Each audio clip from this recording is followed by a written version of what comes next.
1987. Sebelum memasuki sesi wawancara, bagaimana Pak kabarnya hari ini?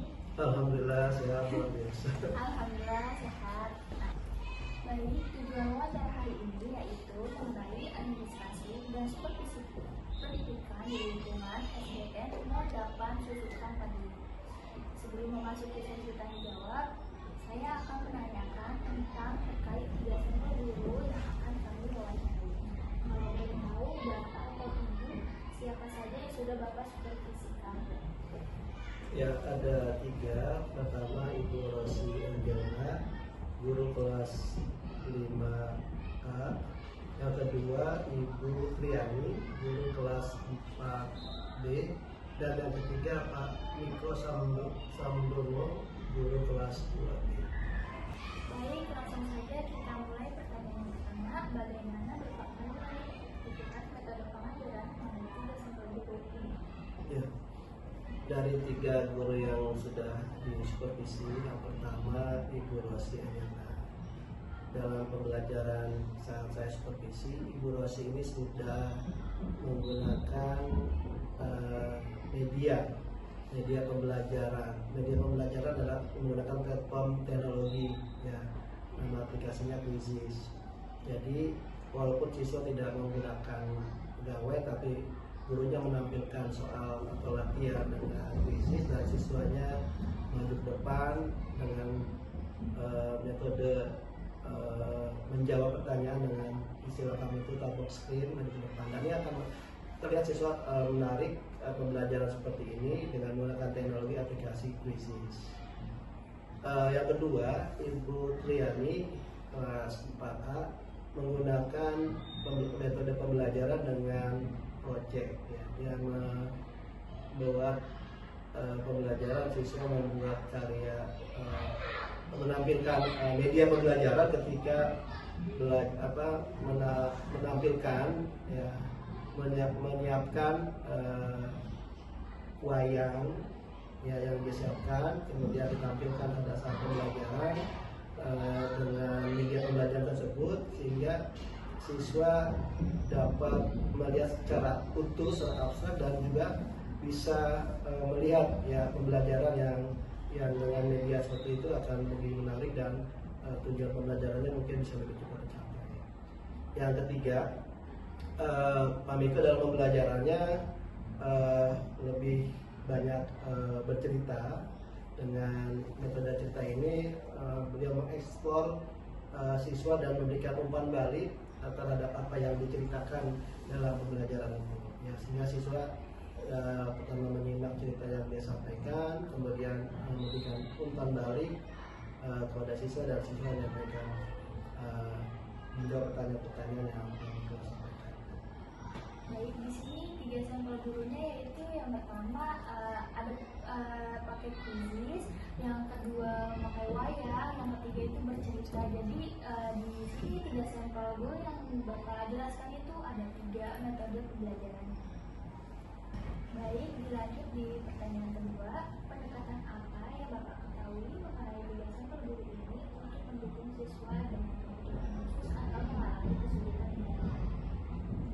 Ya, tidak bisa dipungkiri bahwa setiap siswa itu unik, ya, dan punya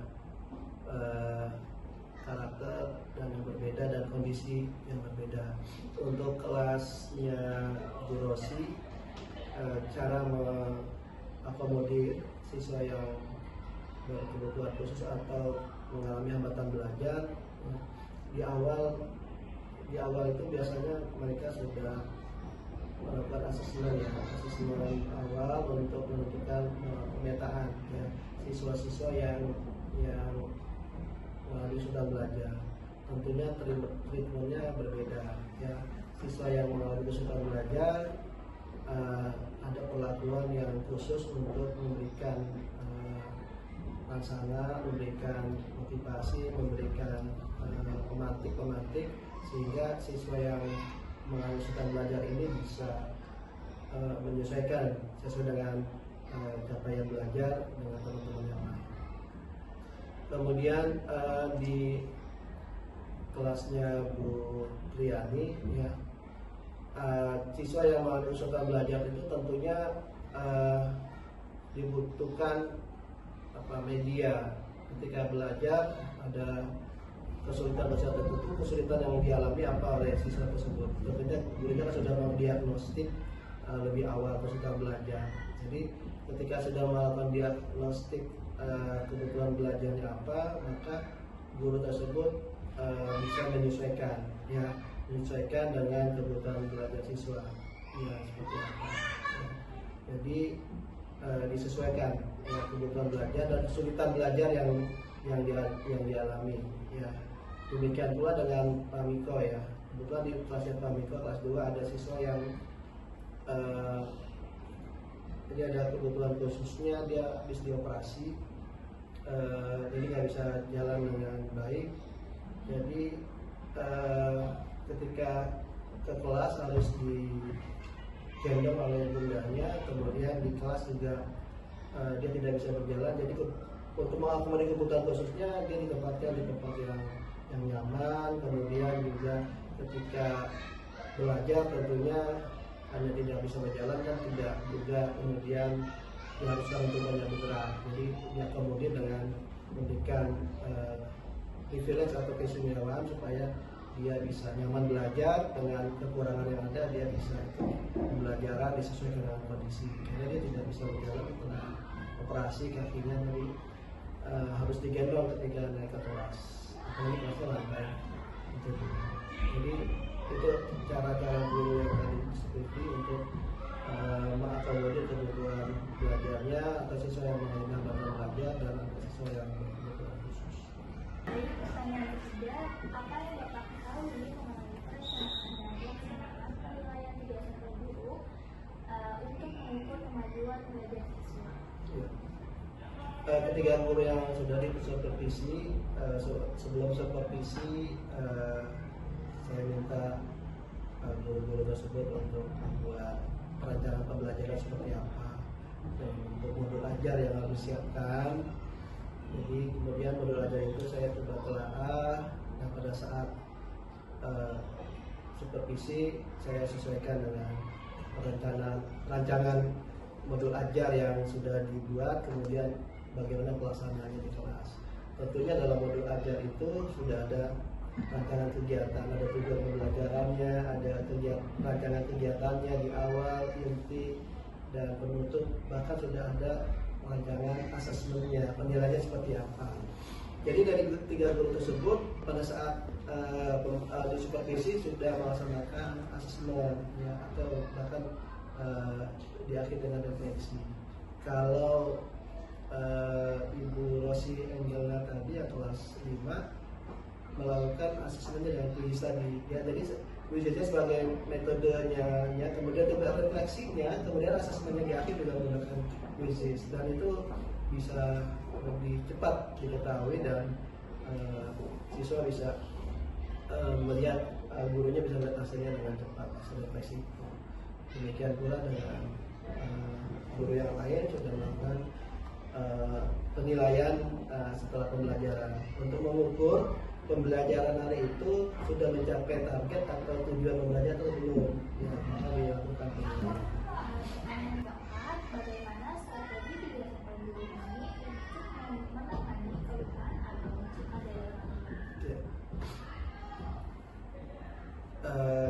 Ketiga guru tersebut ya, pertama untuk mengakomodir, menangani berbagai masukan dari orang tua, keluhan dan sebagainya, kita sebagai guru, sebagai tenaga pendidikan akan membuka kanal-kanal informasi, kanal-kanal yang saluran-saluran yang dibutuhkan. Pertama, guru itu bisa melakukan komunikasi melalui media WhatsApp group ya, baik ketika orang tua ada keluhan, ada yang ingin sampaikan usulan, saran dan sebagainya, guru harus merespon dengan baik ya, dan alhamdulillah sudah direspon ketika ada kebutuhan orang tua terhadap keluhannya ataupun ada usulan masukannya melalui media WhatsApp group, atau mereka juga bisa langsung jawab ke guru.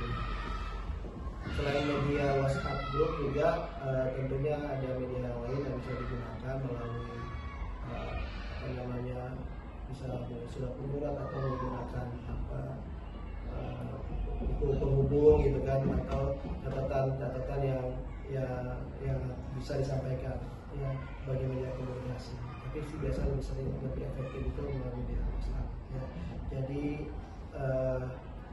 semua keluhan orang tua, semua pertanyaan orang tua bisa langsung direspon, diakomodir, sehingga tidak ada mispersepsi, miskomunikasi terhadap apa yang sudah dipelajari oleh siswa dan orang tua. Dan juga untuk mendukung proses belajar di rumah ketika anak-anak kembali ke rumah, kalau guru masih PR juga kemudian menginformasikan melalui media itu apa yang dikerjakan. Kalau ada pertanyaan bisa langsung menghubungi gurunya. Baik, dilanjut ke pertanyaan ke-6. Apakah langkah-langkah yang Bapak ambil untuk mengembangkan keterampilan mengajar pada 3-10 guru ini? Ya, guru harus tetap mau belajar. Kalau guru tidak mau belajar, maka dia tidak berhak mengajar. Jadi keterampilannya terus di-upgrade, ditingkatkan kompetensinya. Caranya pertama, kami tugaskan guru-guru untuk melaksanakan peningkatan kompetensinya melalui pembelajaran melalui TMM atau menargetkan belajar. Di sanalah guru-guru bisa meningkatkan kompetensinya, belajar kembali di platform tersebut. Yang kedua, selain belajar melalui media PMM, aplikasi dari Kementerian Pendidikan dan Kebudayaan tersebut, guru tersebut juga kita libatkan dalam berbagai aktivitas peningkatan kompetensi. Baik secara internal, kita mengadakan kegiatan komunitas belajar untuk saling berbagi, sharing, ya itu yang dilaksanakan selama mingguan.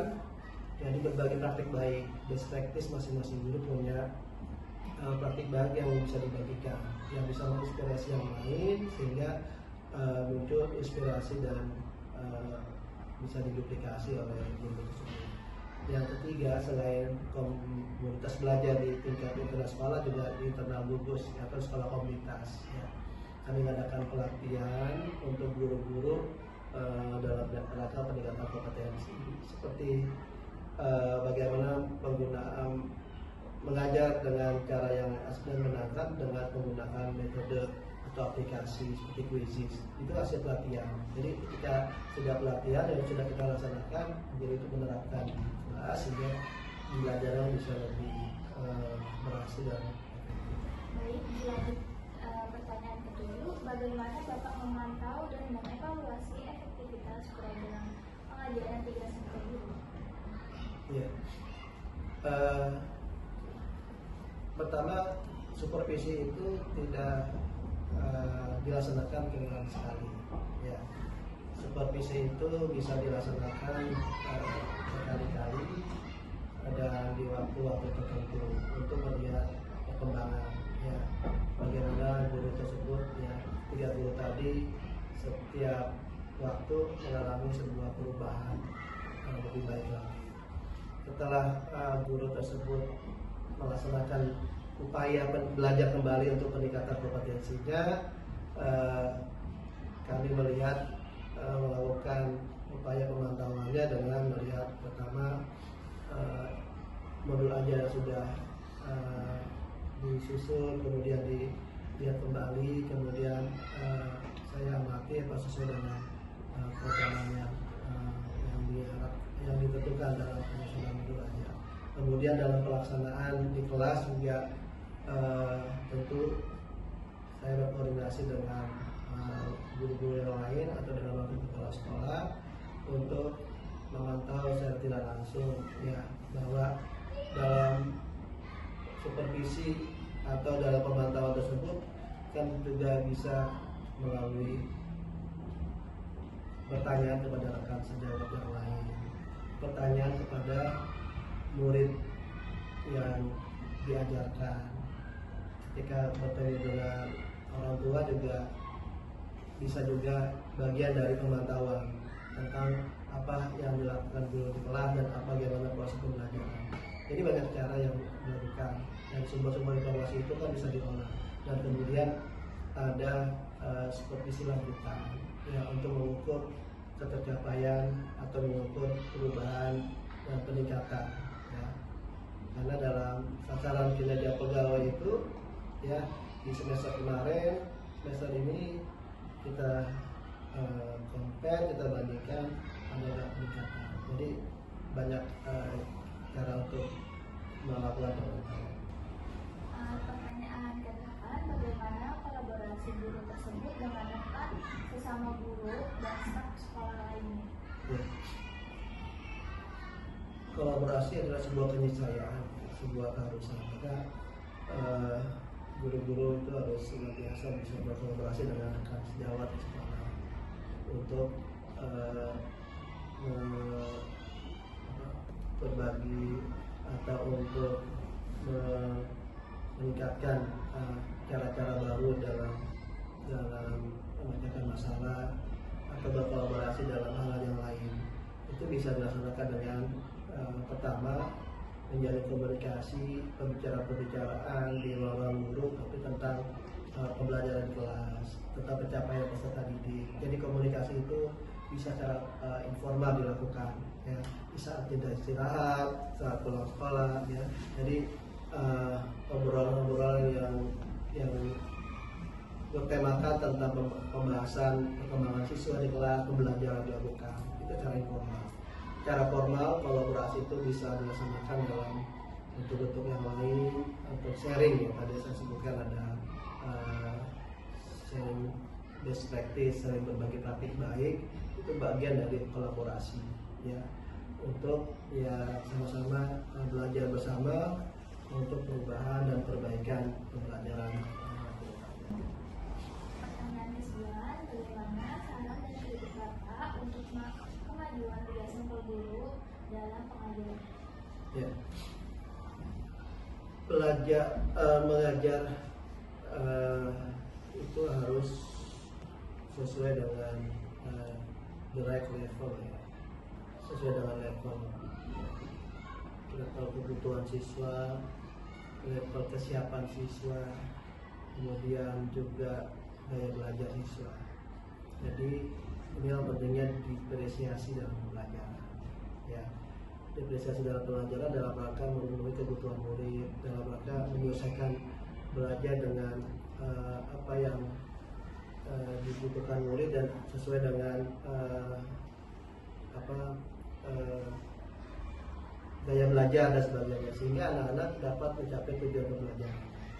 Nah, ini yang perlu ditingkatkan dan diupayakan dengan serius, dengan seksama ya. Pertama, untuk mempersiapkan belajar ketika di awal pembelajaran itu ya perlu dilanjutkan dengan bagaimana mengelola kompetensi sosial emosional anak ya, bukan hanya belajar ya konektif aja, tapi kompetensi sosial emosional anak perlu disentuh, perlu dibangun karakternya ya. Ini selalu sudah ada tapi perlu juga ditingkatkan. Kemudian membangun kesiapan belajar yang lain ketika atau mengetahui gaya belajar anak-anak, dengan mengetahui gaya belajar anak-anak dengan diagnosis tadi dan sudah dilakukan, kemudian dipenuhi ya, bagaimana guru bisa mengajarkan dengan menyesuaikan dengan gaya belajar anak. Ada 3 gaya belajar dan nanti bisa bagaimana pembelajaran diferensiasi dalam proses, kemudian kontennya, isi atau muatan pembelajarannya disesuaikan dengan kebutuhan anak dan gaya belajar anak, dan produk yang dihasilkan juga disesuaikan. Ini sebuah kebutuhan yang bisa terpenuhi dan pembelajarannya bisa tercapai tujuan. Baik, pertanyaan terakhir, apakah ada bagian di mana guru tersebut perlu meningkatkan kompetensinya? Jika ada, di mana saja? Pertama, untuk peningkatan kompetensi bagaimana membuat pembelajaran yang baik, menyenangkan, efektif ya, itu perlu juga dicari metode dan model-model belajar yang sesuai ya. Itu kan perlu dipelajari, dicari dan bervariasi, jadi tidak monoton. Ini perlu ditingkatkan kompetensi tersebut. Yang kedua, tadi dalam rangka memenuhi kebutuhan pembelajaran yang berpusat pada siswa, perlu pembelajaran yang berdiferensiasi, ya, sehingga kebutuhan murid yang beragam tadi dengan gaya belajar, latar belakang sosial ekonomi budayanya yang beragam secara agama itu bisa terpenuhi dengan berdiferensiasi. Ini perlu dilatih, perlu ditingkatkan kemampuannya dan terus belajar untuk itu. Dan yang ketiga tadi bagaimana mengelola kompetensi sosial emosional, ya, untuk anak SD, jenjang SD kan perlu bagaimana kompetensi sosial emosionalnya itu dibangun, dibangkitkan ketika dari rumah mungkin beban masalah, kemudian mungkin ada problem di keluarga, tapi di sekolah ditumbuhkan, dibangkitkan emosinya untuk punya semangat belajar, kemudian susah menyenangkan dengan kawan-kawannya juga bisa tumbuh di lingkungan yang teman-temannya semuanya support terhadap semua siswa yang ada di kelas. Terima kasih buat Bapak Muhammad Mahrus SPD selaku Kepala Sekolah SDN Sukaran 08 mengenai penjelasan supervisi dan administrasi pendidikan. Apa pesan dan kesan Bapak selama proses mensupervisikan Bapak dan Ibu guru di sini? Kesan saya, guru-guru kami itu guru-guru yang muda, energik, dan pembelajar sepanjang hayat. Jadi mau belajar, mau merefleksikan apa yang sudah dipelajari, itu pesannya. Dan pesannya ya tetap harus punya semangat belajar, kapan saja, di mana saja, dan dengan siapa saja. Karena apa aja yang bisa jadi guru, siapa saja bisa jadi murid dan sebagainya. Itu sarana belajar yang kalau sudah punya semangat belajar yang tidak atau pembelajaran yang hayat, insya Allah kita akan terus memperbaiki kompetensi kita, memperbaiki hasil pembelajaran kita. Itu pesannya. Jadi terus belajar dan belajar. Demikian yang dapat saya sampaikan. Kurang lebihnya mohon maaf. Wassalamualaikum warahmatullahi wabarakatuh. Waalaikumsalam warahmatullahi wabarakatuh.